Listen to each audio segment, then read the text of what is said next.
भगवंत जब अवतार लेते हैं तो पाप करने वालों का वो संहार कर देते हैं, और संत जब अवतार लेते हैं तो पाप करने वालों की बुद्धि का सुधार कर देते हैं और पापी को बचा लेते हैं। ये फर्क है। वो पापी का अंत नहीं करते, वो पाप का अंत कर देते हैं। कैसे?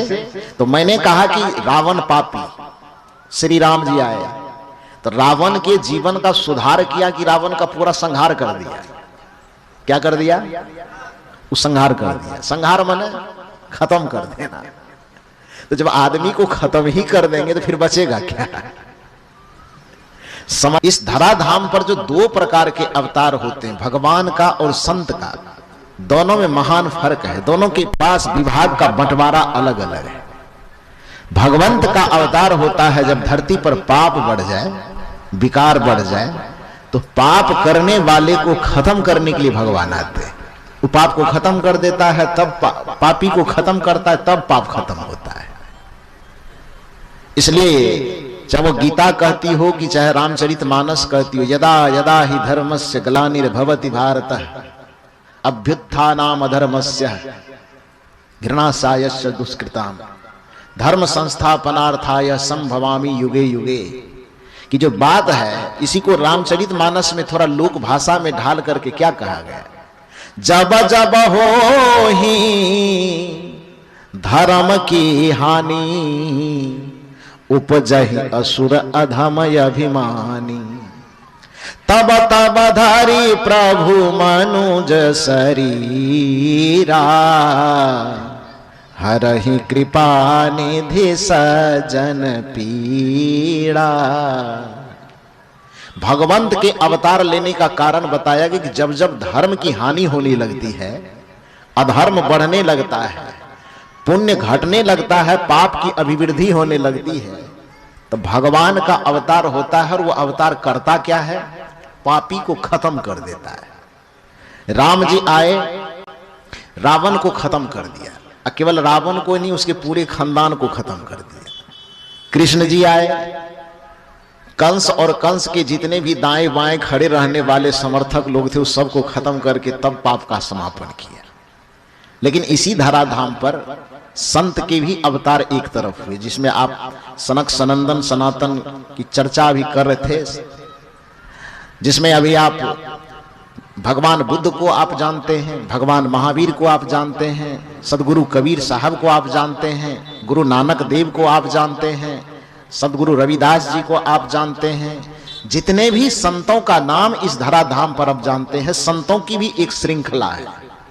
संत के भी अवतरण इस धराधाम पर हुए, भगवंत के भी अवतरण इस धराधाम पर हुए। लेकिन दोनों में जो अंतर है, दोनों के अवतार लेने का कारण मैंने बताया कि सरदारी दो प्रकार की बात। एक बात मैं पूछना चाहता हूं आपसे, आपके सामने में एक टेबल रखा हुआ, एक टेबल पर दो चीजें, एक चाबी रखी हुई हो, एक हथौड़ी रखा हो। हथौड़ी समझते हैं ना? हथौड़ा, हथौड़ी जिसे कांटी ठोका जाता है। बड़ा वाला हो तो थोड़ा उसको हथौड़ा बोला जाता है, छोटा वाला हो तो हथौड़ी बोला जाता है। तो वो एक हथौड़ा और एक चाबी टेबल पर रखा हुआ, और सामने में एक दरवाजा है जिसमें ताला लगा हुआ। कोई व्यक्ति कहे कि भाई ये दो चीज है, हथौड़ा भी है, चाबी भी है, इस दरवाजे के ताला को खोलना है। समझदार आदमी उस ताला को खोलने के लिए किस चीज का प्रयोग करेगा? हथौड़ा का कि चाबी का? थोड़ा बढ़िया से बोलिए। क्यों क्यों करेगा? क्योंकि चाबी से यदि उस ताला को खोलने जाएगा तो ताला खुल भी जाएगा और ताला सुरक्षित भी रह जाएगा, वो दूसरे दिन भी काम में आ जाएगा। जब तक चाबी से खुलते रहेगा तब तक वह ताला काम में आता रहेगा, वो ताला का कुछ बिगड़ेगा नहीं। लेकिन कोई व्यक्ति, दूसरा व्यक्ति जो थोड़ा गरम दल वाला हो, तो चाबी ताबी कौन देखेगा? उस चाबी को नजरअंदाज कर दे, हथौड़ा उठावे और ले जाकर के ताला पे 4 हथौड़ा मारे, तो दरवाजा खुलेगा कि नहीं? दरवाजा खुल जाएगा। लेकिन हानि क्या हो गई? हानि यह हो गई कि वह ताला अब दोबारा किसी काम में आने वाला नहीं है। उस ताला का इतिहास, भूगोल, मुंह के थूथना सब बिगड़ गया। बिगड़ा कि नहीं बिगड़ा? नाक नक्शा उसका सब गायब हो गया। तो समझदारी क्या कहती है? ताला को चाबी से खोलना चाहिए कि हथौड़ा से? यू कह रहा हथौड़ा से। काहे? समझदारी यह कहती, विवेक यह कहता है कि ताला को खोलना ही है तो हथौड़ा चला करके ताला खोलना समझदारी नहीं कही जा सकती। समझदारी कही जाएगी कि चाबी से ताला को खोला जाए, क्योंकि उसमें ताला सुरक्षित रहता है और काम भी बन जाता है। इसी को लौकिक कहावत में के तो सांप भी मर जाता है और लाठी। ताला और हथौड़ी से ताला को खोलने में जो फर्क है, वही फर्क इस धराधाम पर संत और भगवंत में है। भगवंत आते हैं तो भगवंत वो हथौड़ा वाला काम करते हैं, और संत आते हैं तो वो चाबी वाला काम करते हैं। हथौड़ा वाला काम क्या करते हैं? रावण के सामने श्री राम जी आए तो एक आग तीर चला करके उसके पूरे खानदान को खत्म कर दिया। कृष्ण जी आए तो अपने हर एक रणनीति अपना करके अंत में कंस और कंस से जुड़े हुए जितने लोग थे सबको खत्म कर दिया। मैंने अब दोबारा उसका कोई उपयोग नहीं है। लेकिन संत भगवान बुद्ध संत के रूप में आए और उनके सामने पाप से भरा हुआ जीवन लेकर के अंगुलीमाल आ गया। अंगुलीमाल रावण से कम शैतान था क्या?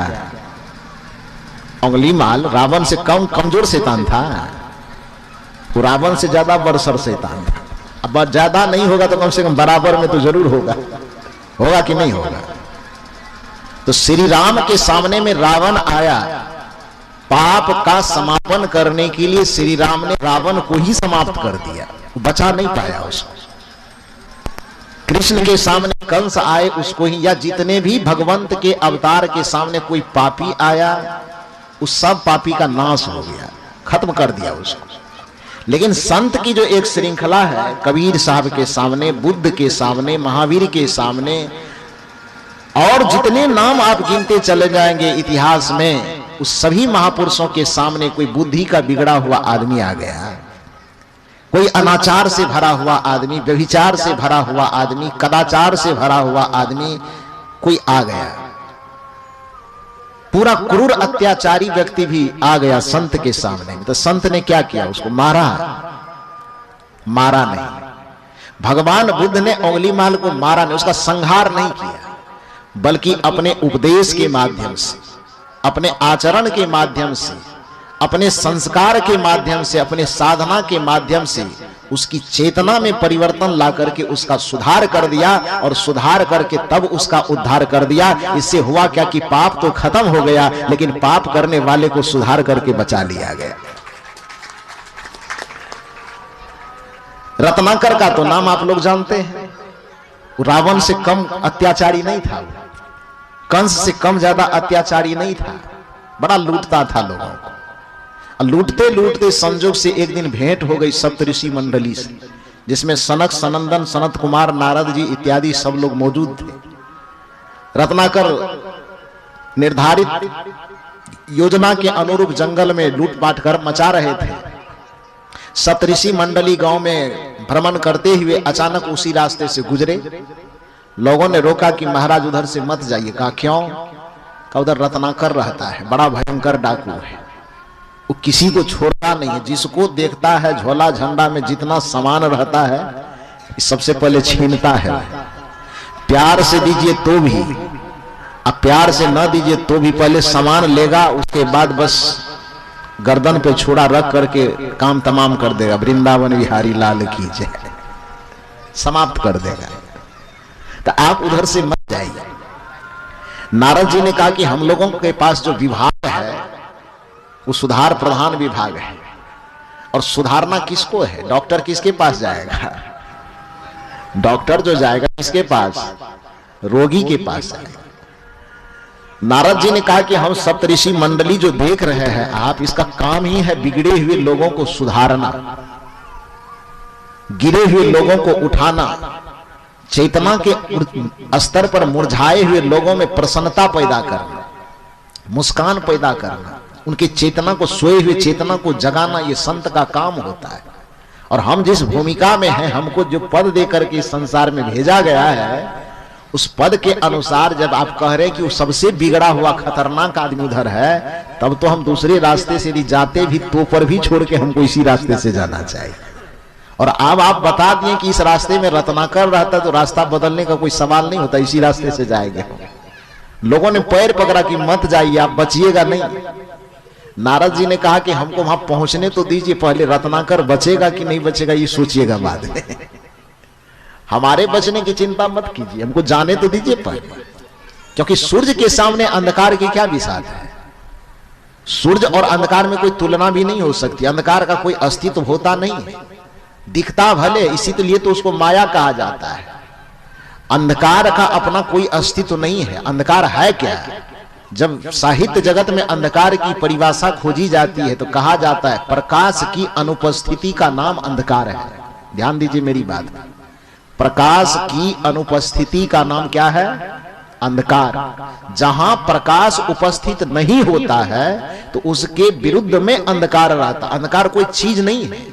यदि अंधकार कोई चीज रहता तो प्रकाश में अंधकार प्रवेश करके दिखाए तो अंधकार में प्रकाश प्रवेश कर सकता है, लेकिन प्रकाश में अंधकार प्रवेश नहीं कर सकता है। क्यों नहीं कर सकता? क्योंकि जिसकी सत्ता होती है वह किसी दूसरे में समा जाता है, और जिसकी सत्ता नहीं होती है वह किसी अस्तित्ववान चीज में नहीं समाता है। यदि अंधकार का भी सत्ता होता अपना तो वो प्रकाश को धकिया करके जगह छेक लेता है, लेकिन प्रकाश की अपनी कोई सत्ता नहीं, जिसके कारण अंधकार की अपनी कोई सत्ता नहीं, जिसके कारण प्रकाश जहां होता है अंधकार चाह के भी वहां उपस्थित नहीं हो सकता। इसलिए जब अंधकार और प्रकाश की अलग अलग परिभाषा दी जाती है तो अंधकार की परिभाषा साहित्य जगत में यही दी जाती है कि अंधकार अपने आप में कुछ है नहीं, किंतु प्रकाश की अनुपस्थिति जहां पर होती है वहां पर अंधकार अपने आप व्याप्त हो जाता है। इसको